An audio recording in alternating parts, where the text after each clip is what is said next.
Every day, traders and investors dive in to tackle the ever-changing markets to find opportunity. Futures Radio Show is your number one source for answers to the questions that all market participants want to ask. Veteran futures trader Anthony Crudele sits down with the most influential leaders and top traders in the industry. Now, here's your host, Anthony Crudele. What's up, everybody? Anthony Crudele here, and thank you for tuning in for this episode with Darius. Futures Radio Show is sponsored by CME Group, the world's leading and most diverse futures and options exchange. CME Group's markets help individuals and businesses around the world effectively manage risk. For access to free educational tools and resources for the active individual trader, please visit activetrader.cmegroup.com. Remember, new shows are posted on Mondays and Thursdays. You can subscribe to the show on iTunes, YouTube, Google Podcasts, Spotify, and Stitcher. If you're enjoying the show, please leave a review on iTunes. This show is also sponsored by Trading Technologies, FTSE Russell, and RJO Futures. To learn about some great offers from these sponsors, please visit futuresradioshow.com/sponsors. Today I spoke with Managing Director and Partner at Hedgeye Risk Management, Darius Dale. Darius is fantastic at explaining to traders what is going on with the fundamentals in the markets, and even more importantly, how he sees trade opportunities from his macro research. He goes over some of his macro strategies in equities, gold, the dollar, and we even talked a little bit about Bitcoin. He gives his thoughts on what the Fed has done thus far dealing with the economic impacts from COVID-19, and how he believes solvency will be the next issue that markets face, and where he sees trade opportunities when that happens. Last but not least, we talked about the current market data that we are getting from the impacts of coronavirus and what traders should be looking for in the month of May. So without further ado, let me take you right to the interview with Darius. Darius, welcome back to the show, my friend. Hey, Anthony, how you doing, man? I'm doing good, man. How are you? You're in the heart of it. You're in Manhattan. How are things going with you? We're definitely here in quote unquote ground zero, if you will. But things are good. Business is it's going well, and that's kind of knock on wood. That's really all you can ask for these days. Obviously, you had some very trying time for the not only U.S. but all the global economy. Yeah, we're going to talk a lot about markets today, but because you are in the heart of all of this, what's happening in Manhattan, I'm just curious, what's it like when you're outside? Give us kind of like some perspective of what's it like in New York City right now. Yeah, I mean, if I could paint a picture with words, I mean, it looks like a post-apocalyptic scene. I mean, this is the most vibrant city, certainly in our country. And, there's traffic everywhere, honking, noise, just so many people. And you walk outside and, you're usually one of the only 2 or 3 people out, and it kind of speaks volumes to, kind of how compliant and the great job that the, first responders and all the way up to the top in terms of the governor's office has done, and kind of trying to get this pandemic under control here. And I, for lack of a better word, I think they've done an excellent job in that regard. But on the other side of that, obviously, which is, what the markets are, intensely focused on, is really just the economic impact. And I don't think you can understand or comprehend the economic impact unless you are in a city like New York and you can just see the level of economic decline. I mean, every storefront is closed. No one is going anywhere. There are no cars on the road in what would otherwise be the busiest city in the country. And so to me, I think that's, it's almost like spooky in that regard. Yeah, no, absolutely. That's why I was asking you that, because I think that one of the things that I've learned over, the 20 years I've been trading is that your perspective could be very narrow if you're only looking at where you are and what your experiences are. When I started to travel, and actually Jim Rogers is, I think, one of the people who, when I read everything that he's done and how he traveled to all these locations and went to areas to see what it was like at these areas in these countries and how he would be going and doing his investing, it really just changed my perspective on things in the world in general, that, when you don't see things, when it's not right in front of you, you really could kind of be blind as to what's really happening. So I really appreciate you sharing the perspective of what's happening in New York. And I also want to thank you guys for what you guys are doing in Hedgeye, man. You guys are really crushing it lately, putting out a ton of great content. Yeah, I mean, look, that's our plight and our blessing, right? We built a pretty big audience for kind of what we do. And, it requires 2 feet on the floor every day. It requires a lot of man hours, and it requires a lot of perseverance. And, it's been awesome kind of, to come into contact with folks like you and just really build that network and those dialogues. So it's been great, man. It's kind of like, Keith and Daryl Jones, who runs our research team, kind of the only men in the office, kind of do the macro show every morning. And then you have all our analysts kind of just, at their own home offices, just grinding it out. And that's kind of what we are as a team and as a culture, is just a bunch of grinders. Yeah, no, definitely. I love Keith. He's been on the show. He just, every time I hear him, I just I think about hockey, and I miss hockey. Well, unfortunately, you're going to get the football references from me. So. And the football references from you. So, well, yeah. So let's talk some markets. I mean, because that's something that I go to you guys for, and many of my trader friends and people that listen to this show go to you guys for macro strategies. And I basically want to go through today the markets I'm trading and the things that I'm looking at, and then just have you talk to me a little bit about what you guys are seeing. And I want to start off with equities. I'm an S&P trader, and look I look back. We're through April now.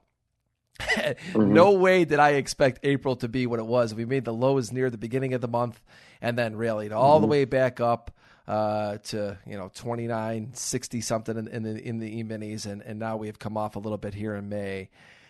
Talk to us about what you're seeing in equities right now. Yeah, I mean, look, nothing happens in a straight line, right? That's the first thing I would say. And, kind of this goes all the way back to the point where you made about Jim Rogers and traveling and understanding, kind of getting away from your spreadsheet. I think Wall Street as an industry, we kind of lock ourselves into, what our models say. But the reality is it's, there's a whole host of nonlinearities associated with, what is going to be the biggest economic collapse since the Great Depression. The sort of the ongoing health crisis that, we're going to face, that quote unquote, that hasn't gone anywhere, despite, sort of more bullish or sanguine tone about reopening the economy, quote unquote. So just bringing this all back to the equity market and the rally we've seen in April, this is very reminiscent of 2000, if you will. And there's a whole host of sort of macroeconomic reasons why we think this setup is very eerily similar to that setup. And this is prior to, obviously, to the decline, in terms of the leverage cycle, particularly with respect to corporates. And so, going back to the 2000 corollary, you had in the NASDAQ, you had I think it was a 40% decline off the March highs and a 40% retracement, that lasted a number of months, obviously. And I believe it double topped in September of that year. And then the rest was history. We're not necessarily saying that, markets are going to do exactly what they did historically, but, we've seen these bear market bounces, sustained bear market bounces in history. 1987 is a good example of that. You had many of them in the Great Depression. So, we just think that this is going to be a process, the labor cycle and the credit cycle, which we can sort of unpack more broadly. They require time and space to play out. And that's not something you can fix, with that alphabet soup of liquidity programs out of the Fed.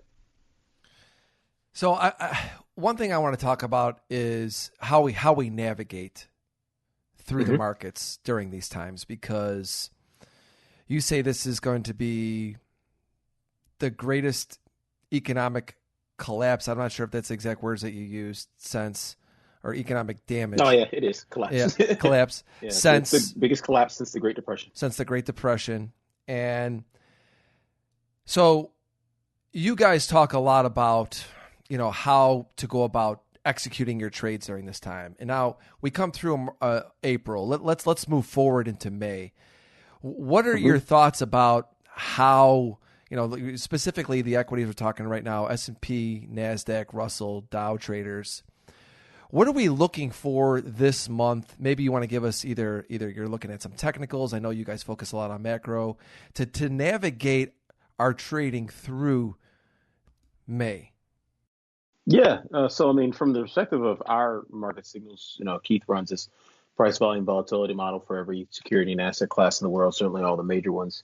And, from our perspective, the markets are still broken. So that's kind of the first overall takeaway, is that, S&P, NASDAQ did kind of sneak up the bullish, but obviously as of last Friday, that signal might be reversed. But so the markets are still broken from a price volume volatility perspective.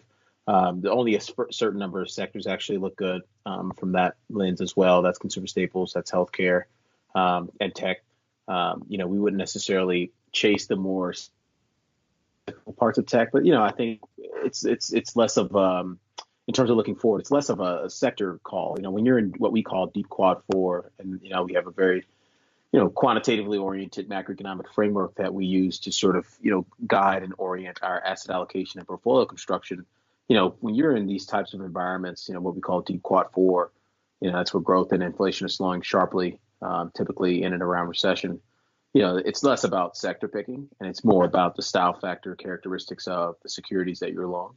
And so, it's all about, from our perspective, just staying long of, low beta, minimum vol securities, low balance sheet leverage, companies that can actually survive, prolonged economic downturn. I think one of the things we saw in April was the expectation get priced in that, the worst of the economic downturn was behind us. And, we're sort of sympathetic with that view from an immediate to intermediate term perspective in terms of the next couple of months. It's highly likely that in a rate of change perspective that April, sort of is the peak rate of decline, just given that you had all 50 states kind of shut down at once. And then you're likely to see some gradual reopening over the next 2 months. But from that point on, and again, the market could have already priced this in as of last Wednesday, right? From that point on, it's just back to deep quad four and then ultimately into deep quad three in the back half of the year. And so to me, that's the biggest transition that, the next big transition that investors are likely to have to sort of prepare for is a reemergence of inflation in the back half of the year. But for now, we're definitely still seeing deep quad four deflation. So no real change to our broader views on staying as defensive as you possibly can within the context of the equity and credit markets. So staying defensive, I'm curious, is it recommending shorting? Do you think that the S&P, Dow, and NASDAQ have basically topped out at this point at what we saw last month? Are there signals that you're seeing that indicate that? Yeah, absolutely. So, as of Wednesday, we definitely saw what we would consider to be, some form of upside capitulation. Certainly you saw that in, sort of the more high beta cyclicals, the quote unquote real economy stocks, that are still off. You look at something like the Russell value, it's still off like 32% from its highs. And so to us, like that expectation got priced in, that sort of marginal rate of change, going from, absolute worst as it possibly can be to slightly less bad than that. But, for us, it's about what's the next, not even the next trade, but like, where are we going, right? Like take a step back. Like, is the economy recovering? Or is the economy having a sort of what we would consider to be in sort of a policy-driven, public health policy-driven, artificial, sort of cessation of the decline? And for us, it's all about looking forward into the back half of the year and just thinking about what, 30 million jobs lost could be 50 million by then at this pace. But what does that look like? We're back at 1997 levels of total employment. What does the world look like in a public health, policy-driven, socially distanced world, even when we reopen, the quote-unquote economy? And so for us, we think the liquidity issues, that were sort of front and center in the market in March will be transformed into solvency issues as it relates to the corporates not being able to sort of, protect their cash flows and revenues in a low capacity utilization world. And so, kind of going back, tying this all the way back to your question, what do you want to be long? Again, it's about the style factor characteristics of these securities and about the markets themselves. I mean, like we wouldn't touch the Russell with a 10-foot pole. And we've been saying that really since, September of 2018, when the cycle peaked in rate of change terms across growth, inflation, and policy. And so that call hasn't changed. But as it relates to sort of the more, larger cap names, I mean, we definitely see the market's broken and we definitely see more downside from here in the context of those views. With everything that you're looking at on the macro side of things, do you think that we go back and test or even take out the lows made in March? Yes, fundamentally, no quantitatively. So right now that's not, within the probable bounds of Keith's risk range, but that could change. Certainly it could change with a different volatility setting for the market. So right now, we've seen, the VIX come from, let's call it 80 all the way down to sort of what we would consider to be a very important signal level, which is around 31 on the VIX, specifically for the S&P 500. That thing held like a champ, this past week in terms of, kind of the market taking you to that level, sucking everyone back in, and kind of collapsing from there from a price perspective. And so, yes, in the context of our fundamental view, it's very likely the market could take out, its lows in the back half of the year as the credit cycle really starts to ratchet up and you start to see, asset write downs and charge offs and equity issuance, and equity recapitalizations across a lot of these different sectors of the economy. That's something that we definitely see as emerging as a theme. And, when the market starts to price that in by, sort of sending a signal through the volatility channel is when you could start to have that conversation about taking out the lows. But again, we don't need to make a call that the market has to take out the lows on May 2nd.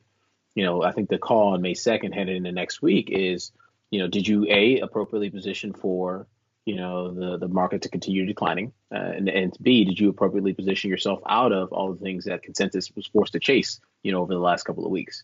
And I think that those are the most important risk management things those are the important risk management setups that you can sort of apply to your portfolio at the current juncture. Because again, the market is impressively good at making people forcing investors to make the worst possible decision at the worst possible time.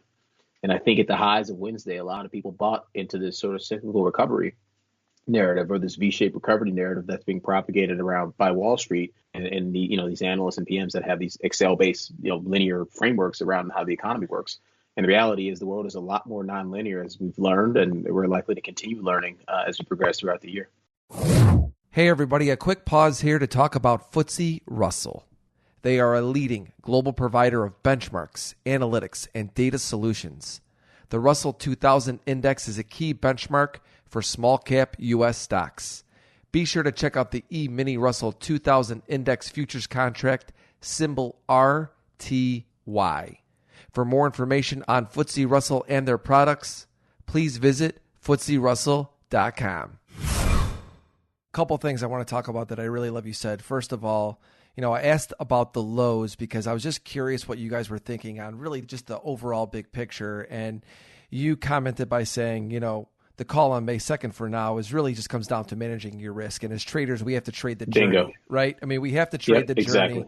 Exactly. And I was just curious what you were thinking about, in the overall big picture. And what else you said, which I think is extremely important, is really fundamentals or economy versus the market, right? I mean, the market overshoots all the time. We see this, right? I mean, we don't know everything that's happening at the time that we made that low fundamentally, right? Things happen. Like I've seen this over and over again. And it's one of those things that's very hard for traders to kind of grasp is like, you're like, wow, the news is so much worse now. We see all of these bad things come out. Why aren't we taking out the lows? Right. And that's why it's so important to go back to what you said is differentiate fundamentals and economy versus market.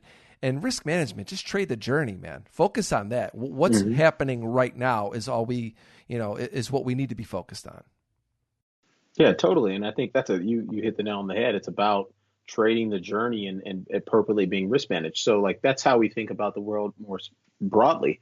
What quad are we in? Quad is short our nomenclature for what economic regime we're in, and what kinds of securities, asset classes, and portfolio construction themes work in this economic regime, or at least have historically worked. And then the second part of that equation is, okay, what does the market want to price in now? Where's the highest probable point where you could take the most pain or earn the most gain and appropriately position your portfolio in the immediate term to take advantage of that, within the context of the broader, sort of quad risk management framework. So I think that's super important, right? I mean, you go back to, on March 23rd when we're at those lows, or I think it was close on the actual lows, the 20th. When we're at those lows, it was obviously looking forward to April, which would be the worst month of economic data in U.S. history, quite possibly.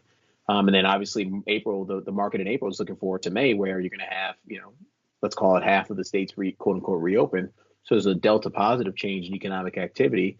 And it's very likely to be followed through in June, just given the timeline of state reopening guidelines that our healthcare policy team, led by Emily Evans, she's done a lot of work on that. And then and from there, now you're back to economic depression. You never left economic depression from an absolute state and from a cash flow generation and capacity utilization state. But from a delta perspective, maybe that's what got priced in as of Wednesday's highs. And then now from here, it's getting back to the age-old discussion of what happens with the labor cycle, what happens with the credit cycle, and ultimately how much, which of these businesses are going to be solvent. And that's another thing I hope we touch on before we wrap up, is this concept of liquidity quote unquote Fed liquidity relative to the solvency, those corporate balance sheets. Oh yeah, we're definitely going to we're definitely going to talk about that. Now, so something that I always ask traders before we get into a trade is, where are we wrong? Like, how do we know we're wrong? Obviously, we know that we all know the news is bad, and we all know that you think that this is the greatest economic collapse since the Great Depression. But where do you start to see things that would possibly start to shift your thinking and say, you know what, this might be turning around quicker than we thought? Yeah, I mean, look, again, across all the price, volume, volatility signals that we track, it's certainly not anywhere in there, particularly the things that matter the most, right? Like the 10-year, certainly still bearish trend from our perspective.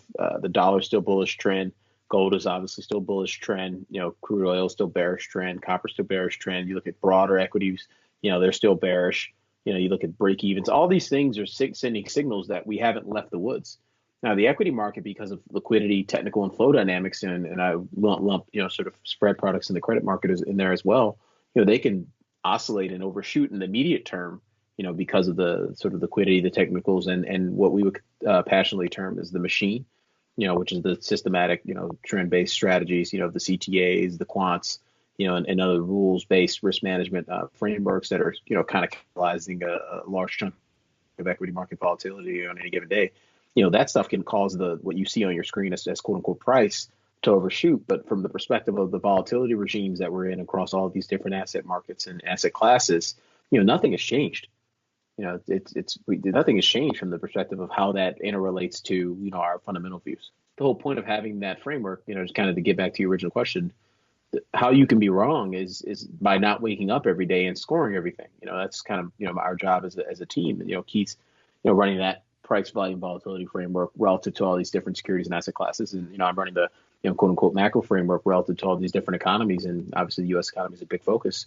And not from those through the lens of those two different processes, nothing has changed.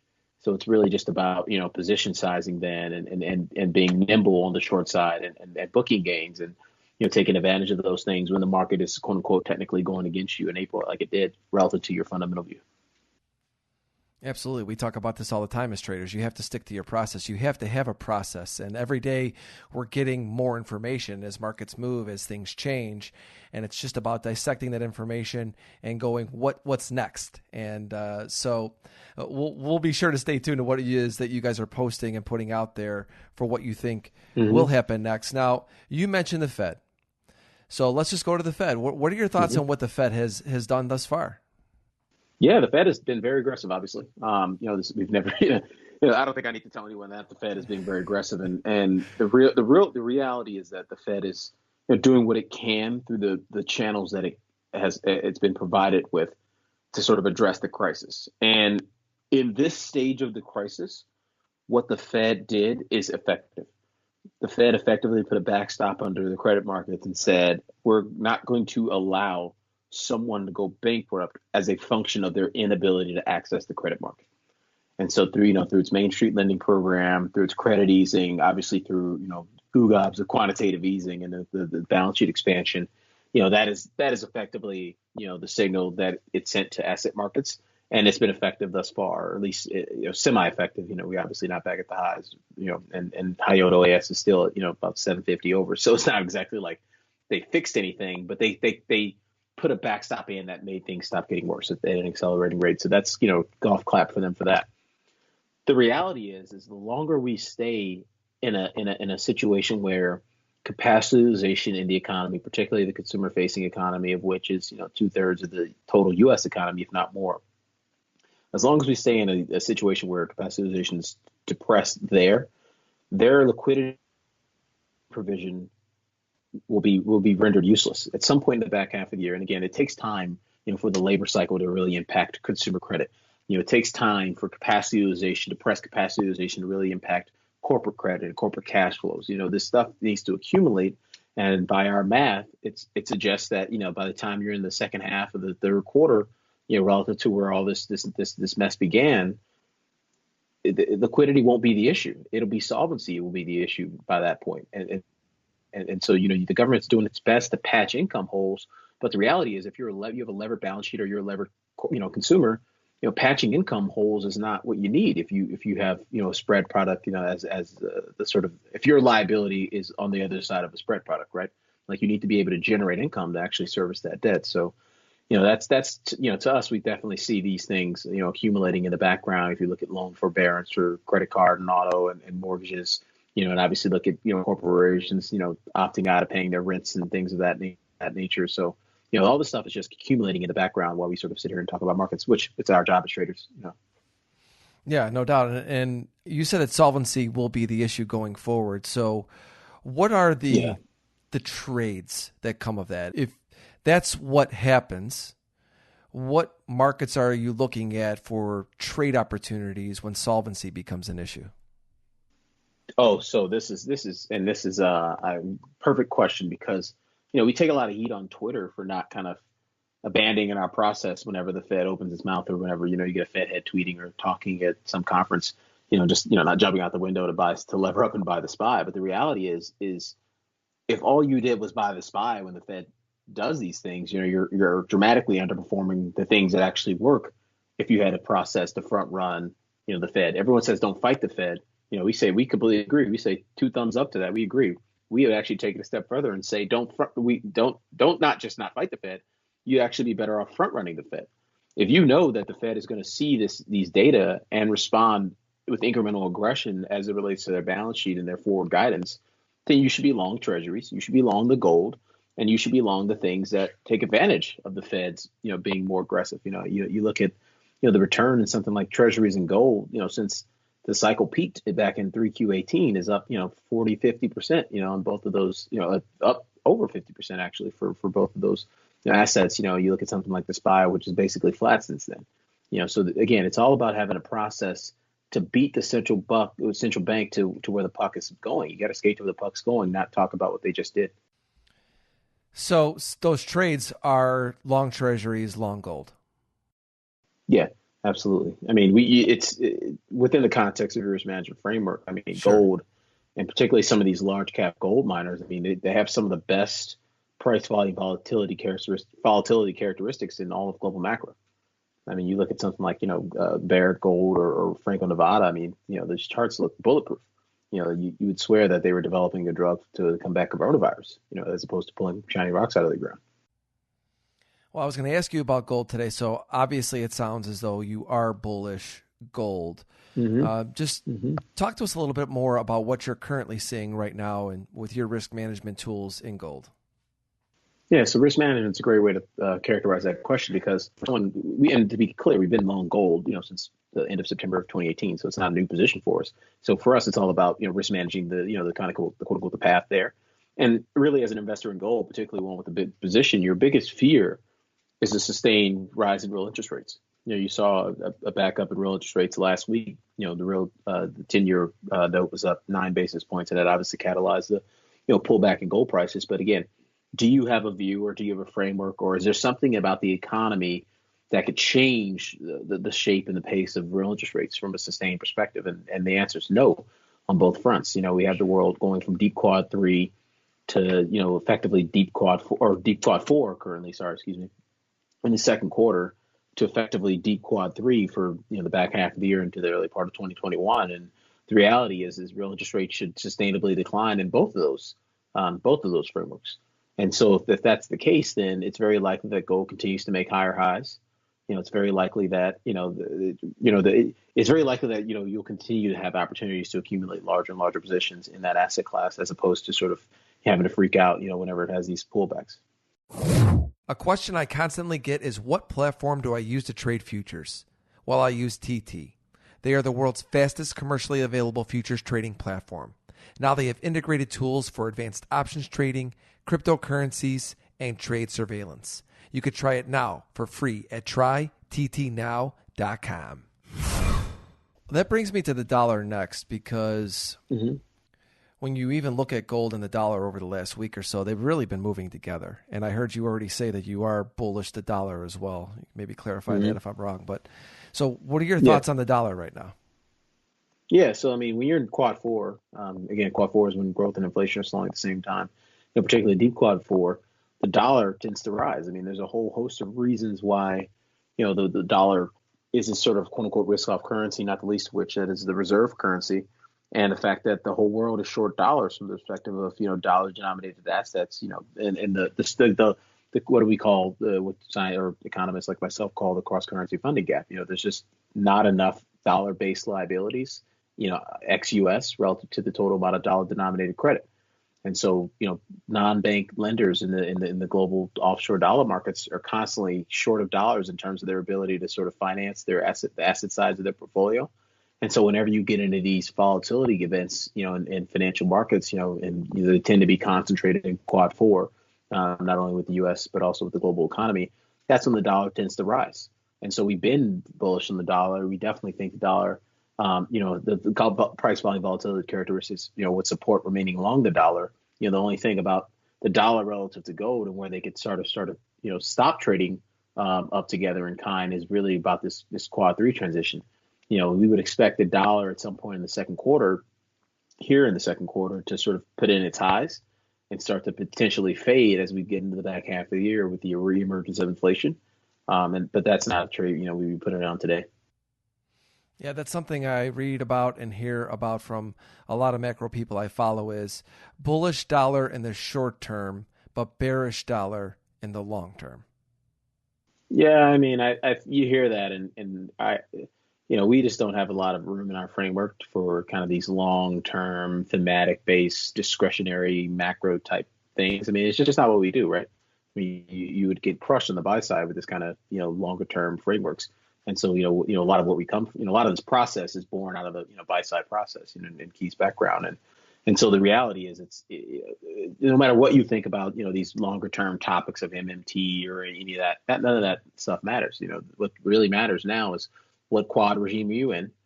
How sustainable is that quad regime? And then what's the likely transition out of that quad regime? What does that do to the particular, what does that do to the volatility characteristics of the particular asset class you're talking about? And the reality is that the volatility characteristics in the U.S. dollar should rise, as we transition out of quad 4 and really into any other quadrant. So that's something that, that's front and center from our risk management perspective as we progress throughout the year. But the reality is irrespective of your longer term views on all these different policy dynamics on, the twin deficits and things of that nature, I see a lot of that talk reemerging as well. You got to put that stuff to bed. It's all about risk managing today's setup and risk and what the likelihood of today's setup changing from a Bayesian probability perspective. When you look at the dollar and gold, are there any specific prices that you think are key to watch for a lot of us technical traders out there? I'm just curious if there's any key levels you're looking at in those markets. No. I mean, we're not levels based. I mean, a lot of our quantitatively oriented frameworks are more driven by what is the volatility characteristics. And so, for us, both the dollar and gold, continue to signal positive from that regard. I.e., we're in a regime of volatility that is positive for price. And what will catalyze a change in that is a likely change in the quad setup. And so we don't necessarily see that occurring until we get to the middle, if not the second half of the third quarter, rather. And so, for us, it's and if it happens sooner, that's why we're, doing our jobs, every morning. Keith's up at the crack of dawn at 4:30. I'm right behind him at 5. I refuse to wake up any earlier than that. But it is what it is. I mean, we have the opportunity to change our minds on that. But the reality is, based on our macroeconomic outlook and based on what we're currently seeing from a forward-looking price volume volatility perspective, it's very unlikely that we have to change that view anytime soon. 4:30 isn't early to me. That's late, Darius. Yeah, I knew someone out there was going to chirp him for that. Especially these days. It's only, I was talking about this the other day. I talk about this with a lot of my friends. It's just wine time and coffee time. They kind of blend together for me these days. You're right? We've learned how much we all waste time doing certain things, throughout this entire process. So I think the whole world, there's two, I guess the world has gone in one of two ways. You've gone in I'm here, I might as well just keep working until I go to bed, or I'm going to draw a line down the inland of the sand and kind of only do that. I can definitely tell which of my friends are in one camp or the other in terms of, the inbound texts and emails and things of that nature. Starting around 5, 6 o'clock. And, God bless them. But, I think if you do something that you love, it doesn't feel like work. No, exactly. And you know what? We're so fortunate for the markets to be as busy as we are and able to work at home. So really, this is the Yeah. busiest I've been in. I can't remember. I mean, I'm way busier this year Same. with everything than I was last year. Same. Yeah, no, not. I mean, it's unbelievable. I mean, it's you wish you had more time. I mean, 'cause it is an exciting time to be an investor. It's an awful time for to be a human, and there's a lot of really negative things going on out there as it relates to people's health outcomes and their jobs and their families. But from an investment perspective, I mean, you're gonna make or break your career in this year. So I mean, and in this year alone will feel like 3 or 4 years. I mean, we're probably into the third inning of what feels like a 3 to 4 year type event, and all crammed into one year. No, totally. And I want to move on. I want to talk about Bitcoin.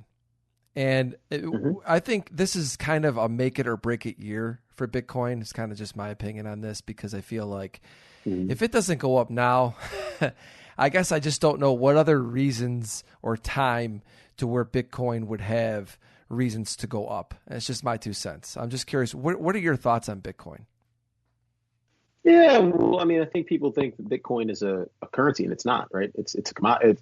I wouldn't say it's a commodity, but it's a real asset. And the reality is when we're faced with deflation, particularly deep quad forward deflation, which obviously we're in now, and then in terms of the economic regime, it's very unlikely that you see, kind of a speculative asset like this appreciate sustainably.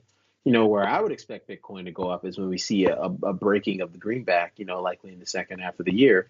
If in that, quad transition to deep quad three, if we see Bitcoin, I would expect to see assets like Bitcoin, commodities more broadly, and even energy, the energy complex, which is something that could actually recover in the back half of the year.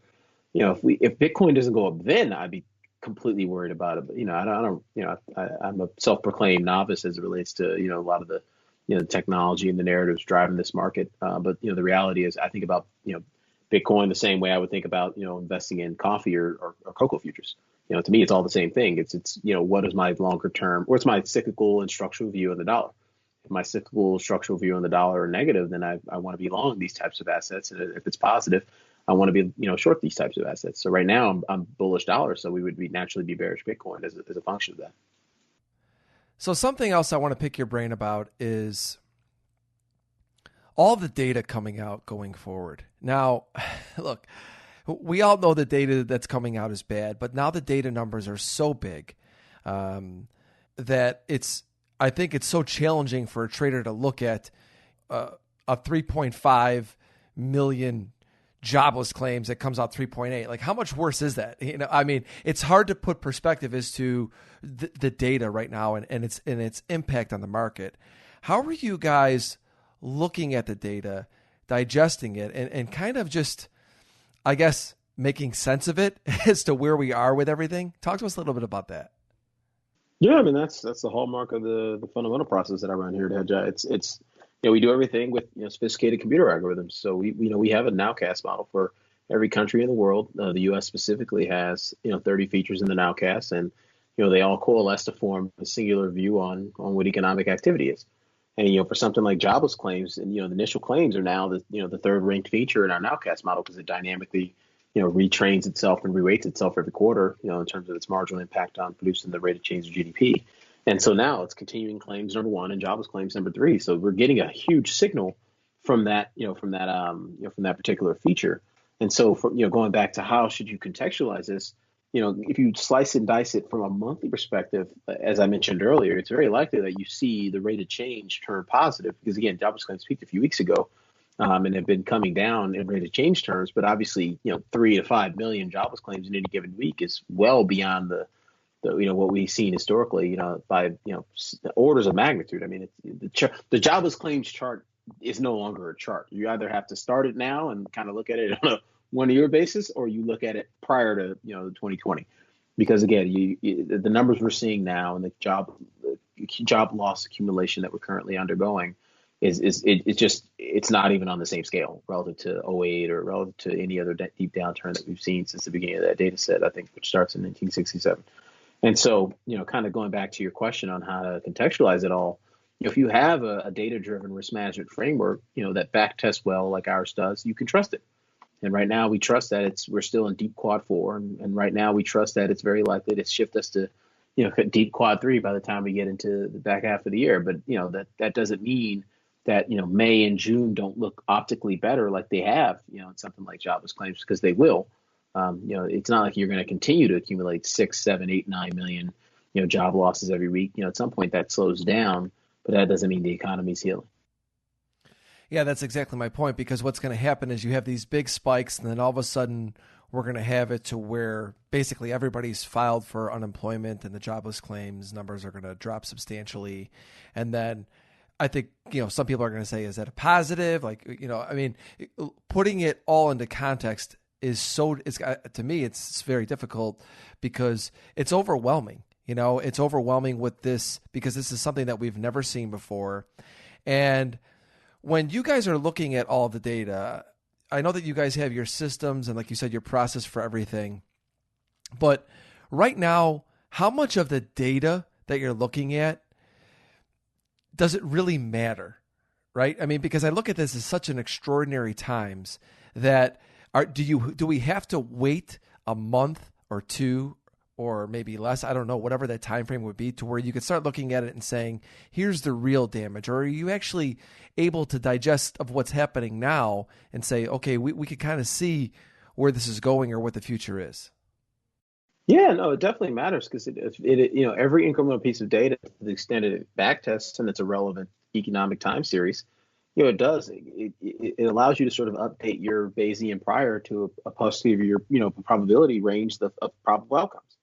And every time we get a data point, that incremental data point doesn't necessarily matter as it relates to, okay, I have to do something now today in financial markets, because again, it could have been priced in, or it could be less relevant from the perspective of market participants, but it all adds up. And again, this is the whole point of, modern computing and our ability to sort of look at everything and actually process all this data now. You could even do this, 15, 20 years ago, from a computing power perspective.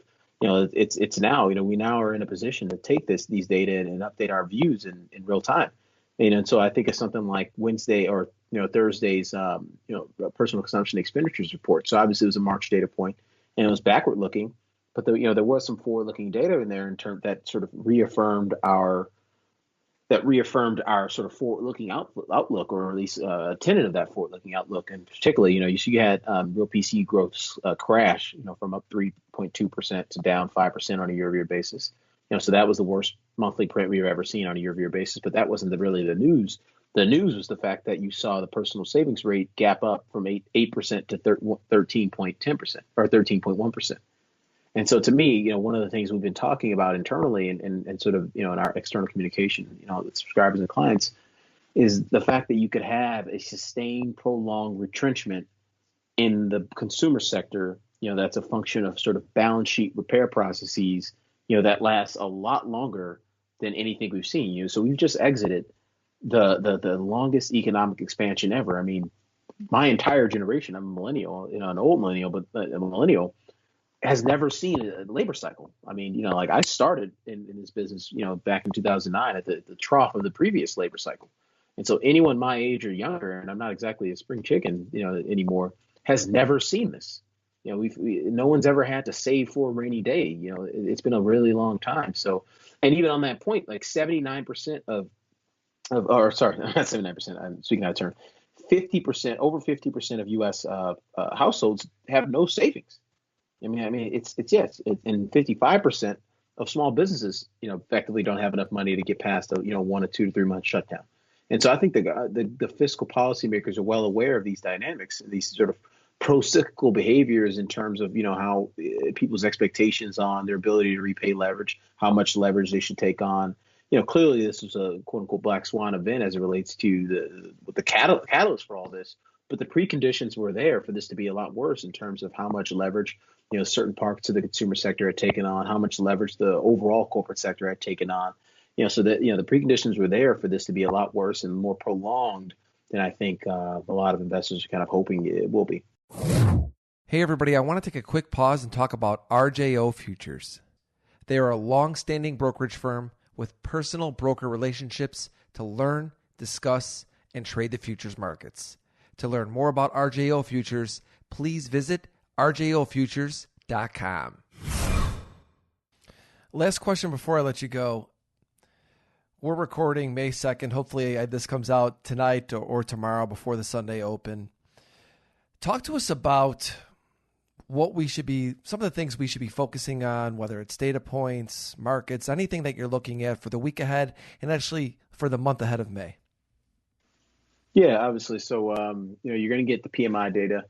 Some of it was, sort of broadly previewed in the flash PMIs.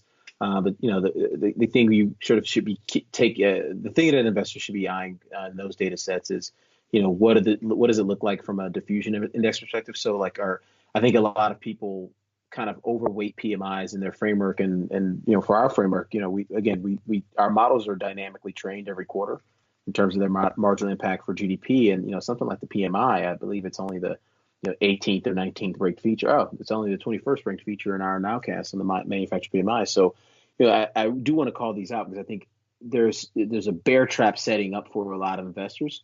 Maybe not even next week on the April PMIs, but it could be in the May PMI data. PMI is a diffusion index, so they naturally mean revert back to 50. So I think a lot of investors are going to sort of maybe extrapolate that. And again, I'm speaking probably more towards the May PMI data that we're going to get at the beginning of next month. Do not, I'm speaking to your entire audience here, do not extrapolate that as the economy is recovering, because the reality is all that means is that it's not accelerating to the downside at the same speed. So that's number one. And then going back to this week ahead, you're going to get the April jobs report, and so the March jobs report, only covered the survey period, only covered data through the 12th of March, which obviously didn't take into effect the utter collapse of economic activity that we saw in the second half of March. So, we're going to get our first clean read through in terms of what this looks like from a labor perspective. Obviously, we got the total headcount reductions just looking through the lens of jobless claims, but I think what's more important is to kind of see which sectors of the economy these jobs are coming from.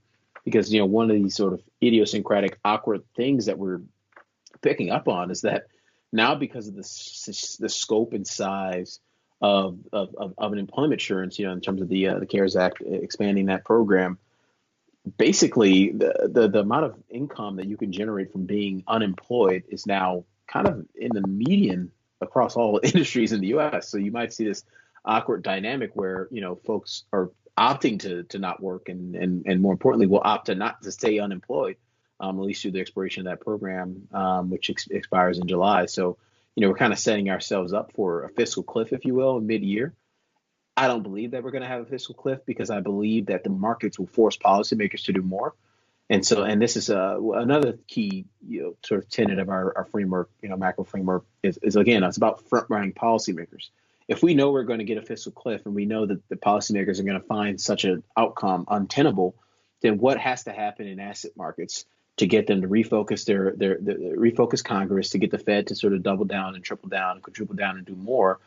And it's market prices going down, credit spreads blowing out. We probably need to see another market event here in the second quarter to sort of catalyze an extension of those programs. So that's something to sort of keep in mind from a intermediate term perspective as well. This is why I lean on you and Keith and some of my other macro friends to really understand this, because let's face it, we've talked about how this is so different than anything any of us have ever seen. And really just taking it all in, it's really difficult. It really is, because there's just so many things going on. And thank you so much for providing clarity on everything that we talked about today. Darius, where can people find you on Twitter, and give us a website to check out? Yeah, absolutely. So I'm at HedgeIDDale on Twitter. You have to put up with some of my rants every once in a while, but it's been a fun experiment and kind of enjoy building that community of thoughtful investors. And then obviously check us out at hedgeye.com. We publish a lot of freemium content. So we obviously have pay for subscription products as well for all types of investors across the sophistication curve and asset management curve. So there's something for everyone there, even if it's only our cartoons. I think we have the world's best cartoonist, my colleague Bob Rich.